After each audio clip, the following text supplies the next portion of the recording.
Thank you, Mr. Chairman. Prior to 2016 and 2017, the worst known instance of abuse of power by an administration was Richard Nixon's abuse of his administration to target his political enemies. By any measure, what the Obama-Biden administration did in 2016 and 2017 makes everything Richard Nixon even contemplated pale in comparison, and Richard Nixon rightfully faced impeachment and ultimately resigned as a consequence of his misconduct. The evidence that has been made public has made clear that the Obama administration targeted his political opponents, targeted President Trump and his campaign, unleashed, weaponized, and politicized the Department of Justice, the FBI, and the intelligence community, and that the decision-making to do so went right up to the very top. We know that on January 4th, 2017, the FBI concluded in a document that has just been released that General Michael Flynn was, quote, no longer a viable candidate to be part of this larger case. Their investigation did not yield any information on which to predicate further investigative efforts. The FBI is closing this investigation. That was January 4th, 2017. The next day, James Comey, the director of the FBI, is sitting in the Oval Office with Barack Obama, with Joe Biden, and James Comey, according to a memo from Susan Rice, one of the most remarkable CYA memos written in Washington, written on her last day in office, an email to herself saying, by the way, this investigation into the National Security Advisor coming in to the new office, the president has said, do it, quote, by the book. She says by the book 3 times. James Comey tells the president, we're investigating Michael Flynn by the book.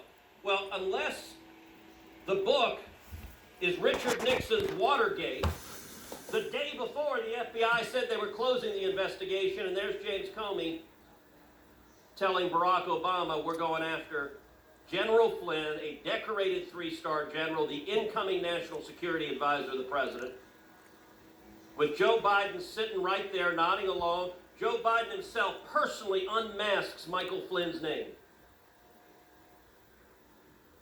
That's the world you came into, Mr. Rosenstein. That's the Department of Justice you came into,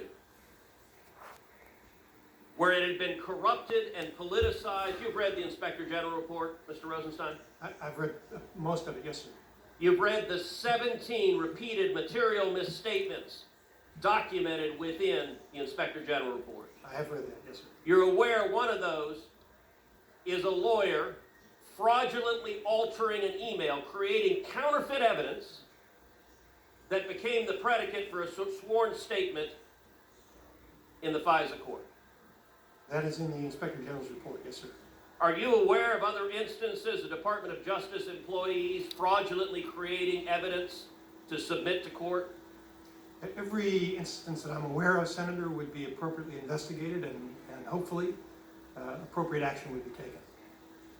Mr. Rosenstein, on May 17th, you appointed Bob Mueller the special counsel. On June 29th, you signed the 3rd FISA application. On August 2nd, you signed the 2nd scope application. You came into a profoundly politicized world, and yet all of this was allowed to go forward under your leadership. That unfortunately leads to only 2 possible conclusions. Either that you were complicit in the wrongdoing, which I don't believe was the case, or you were duped, or that your performance of your duties was grossly negligent. Was there any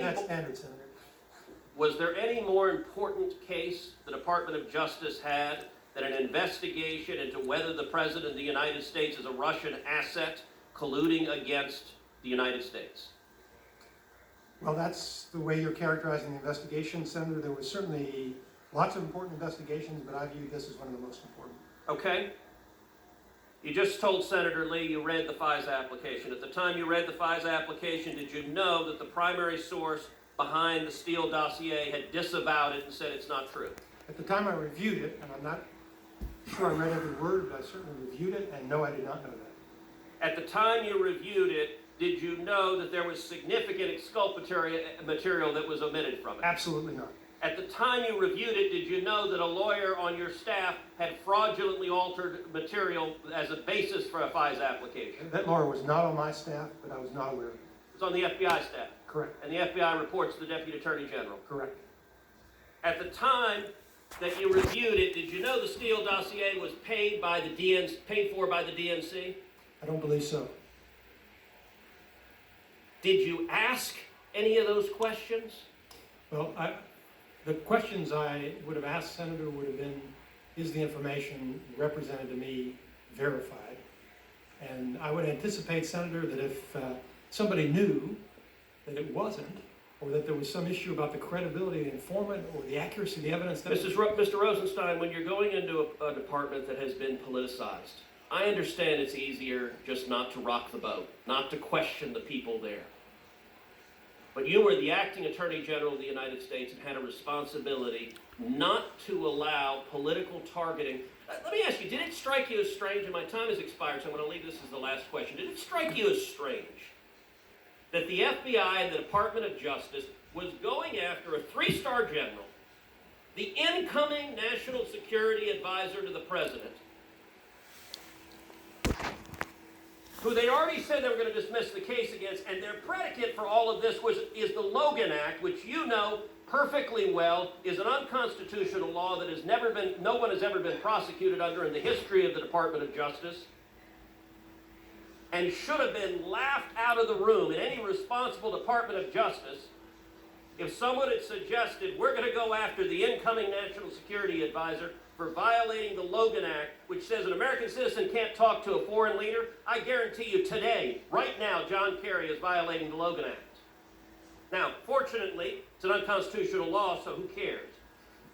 Why did you not laugh this out of the room, and why didn't you get to answers on this? Why did you let this pile of partisan lies consume the country for 2 years? Senator, I appreciate, you packed a lot into your question, and I know the time is limited. First of all, Senator, I think it's not accurate to say that we didn't rock the boat. As you may be aware, when I went into that job with Attorney General Sessions, we actually made a lot of significant changes. It wasn't just about the Russia investigation. There was a lot more going on in the Department of Justice. And so I would not have been reluctant in any way to rock the boat if I believed that there was something improper going on. With regard to General Flynn, to take that particular issue, Senator, my understanding at the time that I arrived was that General Flynn had lied to the Vice President and to FBI agents, and that, I believe, was the primary issue that was under investigation at the time. I didn't know all the background that appears in the pleading that was filed by the U.S. Attorney in D.C. But you didn't bother to ask. You didn't